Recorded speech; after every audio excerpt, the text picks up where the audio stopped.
We're looking at Gary Moore's Walking by Myself, a really cool blues song in the key of E minor. It could sound something like this when you got it going. And the nice thing about these gaps in between, the gaps between the riffs, is that lets you have some space for improvisation.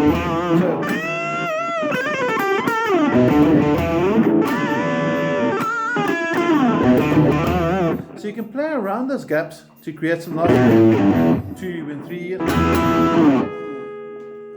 to create some little fill-ins in between there. Now we're going to take you through step by step. We're first going to look at the riff, so you do have your PDF in front of you, and we're going to start off fret number 5 and fret number 7, fingers 1 and 3, fret 5, fret 7. You can rely on the dots on top as well, so you can see I've got a dot by fret 5 and a dot by fret 7 as well. And your opening 5 notes, slow motion, are simply going to go 7, 5, 7, 5, 7.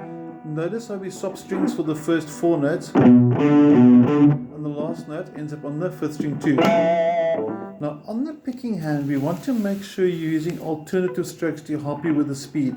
So I would start with the upstroke, so finish on a downstroke, so super slow motion. It ends up on a downbeat, which is a down strum, and it's also going to help you with the speed. And there's your riff. Now the trick is you want dead silence between each of the phrases, and it comes in on the 3rd beat. So it's 1, 2, 3, 2, 3, 4, 1, 2, 3, 2, 3, 4, 1, 2, 3. So it's got nice long gaps, and if you play along with the track, for example, you can actually hear the counting going tick, tick, tick in between. So with the track one more time, now that you know what's happening, we got this 2, 3, 2, 3, 4, 1, 2, 3. Then your E minor pentatonic.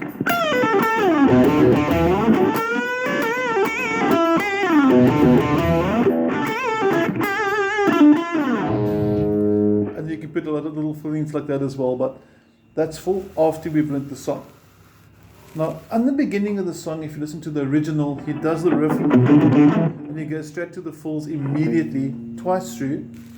And then on the 3rd, 4th, and 5th time, he's actually singing. So basically, the riff one on the PDF is assuming that you've already played through that beginning riff twice without the singing. So on the PDF, that riff now would be the 3 times with the singing. And after the 3rd time, you're going to have a riff which sounds like this. 2 and 3, and you're going to have your power chord, the E power chord at the end there, which is at fret 9 and 7.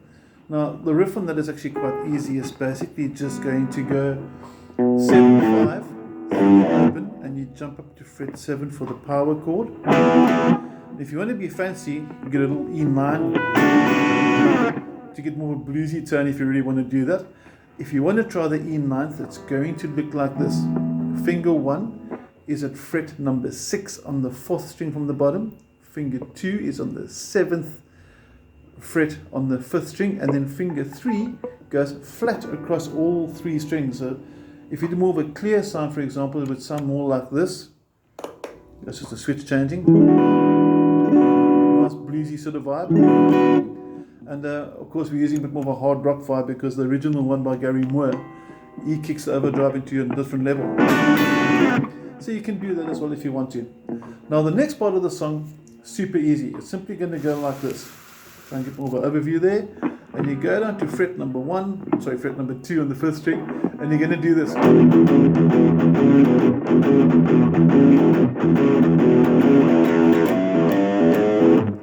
And that's actually really, really easy. Basically, finger 1 being on the 2nd fret, and you're playing strings 6 and 5 at the same time. You can see the tab there, 0, 2, going to 0, 4 to 0, 2.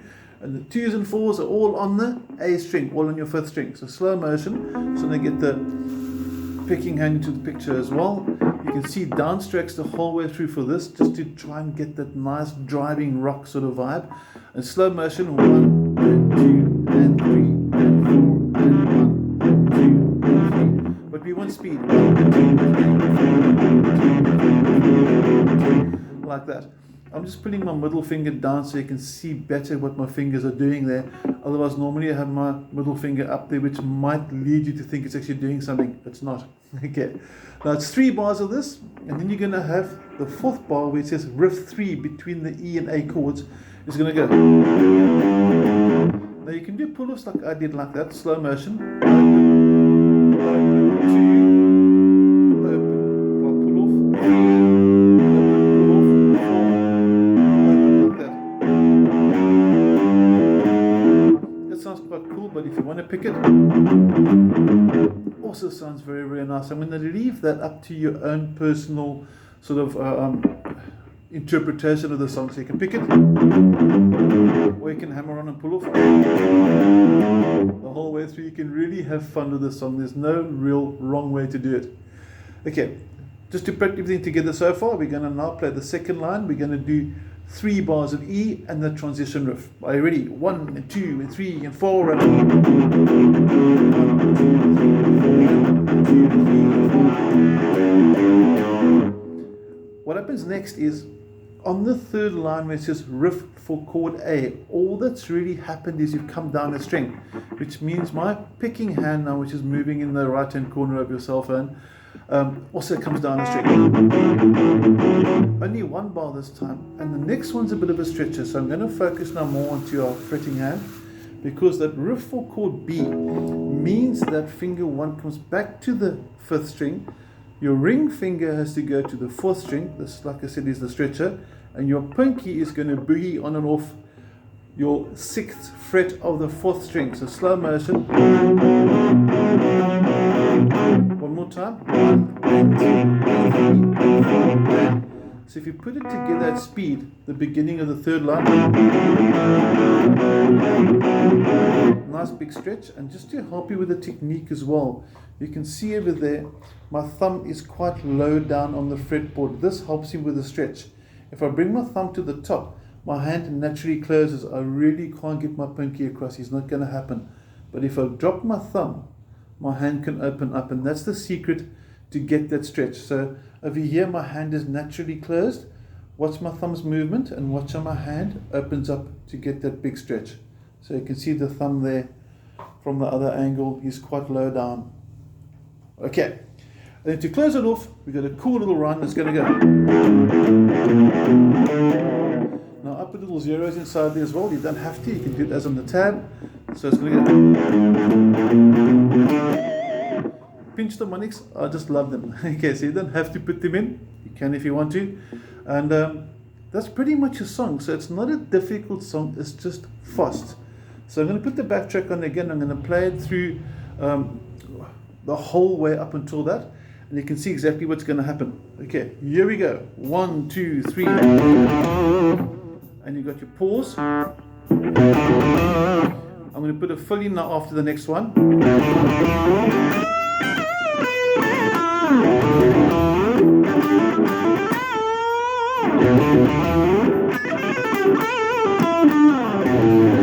2 and 3. There's the E in 9th and back to.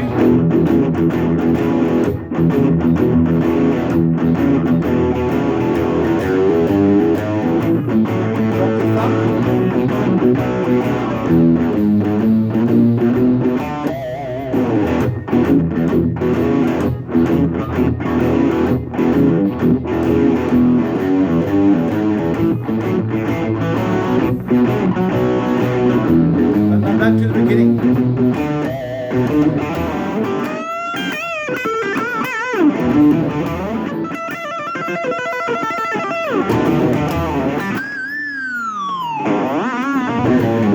2 and 3. Now on the structure you'll notice that the second time round that riff falls away. So after you've played through the first part of the video and you've done the first time, you go back to this and you do that whole sequence through again. And after you've repeated the sequence, in other words, as soon as you've repeated the 2nd and 3rd line, then you come back to the riff 1 again. So just a quick review, you play riff 1, 1st, 2nd and 3rd lines the whole way through to riff 4. And then on the first repeat, you go to riff for chord E, back to riff 4, and then you go back to riff 1. Now for those that want to know your E minor pentatonic, fret number 12 on your guitars, it's an easy one to look for. It's the one with the double dot. So if you're looking for the little double dot there, you can see the double dot hiding away. Okay, that is fret number 12, and that's where you play your E minor pentatonic from. It's going to sound like this. But I think you probably know that scale, otherwise you wouldn't be getting this video. Okay, again, if you've got any questions on the E minor pentatonic scale or anything like that, please just drop me a WhatsApp. I'll be more than happy to send it to you. And for those that want to try the little funny part, that little part that went, that's actually really easy. It just looks pretty cool and it sounds pretty quick. We're going to start with a trill. A trill is when you play two notes together. So you can see my picking hand's going to pick once. You can see my picking hand is stopped after the one pick. And then you look like you've had a caffeine overdose. After you've done that, or while you're still doing that, you now bring your picking hand and place it on fret number 13. And I release my first finger. So it's now going to go... I'm going to go to fret 12, fret 10, 8, sorry, and 7. And that's pretty much it. It's a slow motion.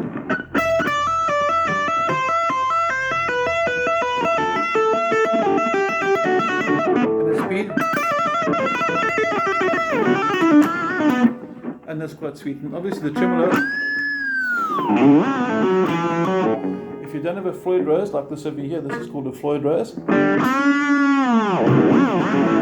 You need one of those to get those dives. If you haven't, it's not going to work too well. Okay, but that's pretty much walking by yourself. It works just as well on acoustic as well. Check this out.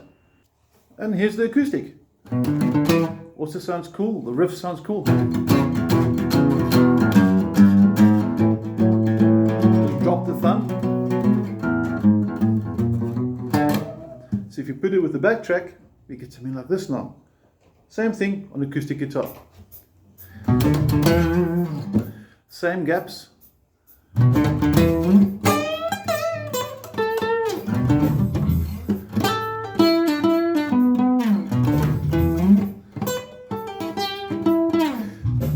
Now obviously the same minor pentatonic and the riff. And now your ninth. Sounds really cool. And your...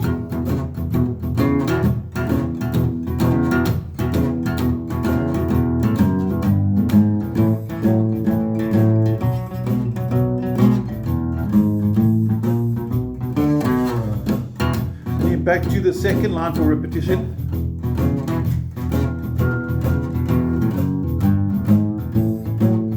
Drop the thumb.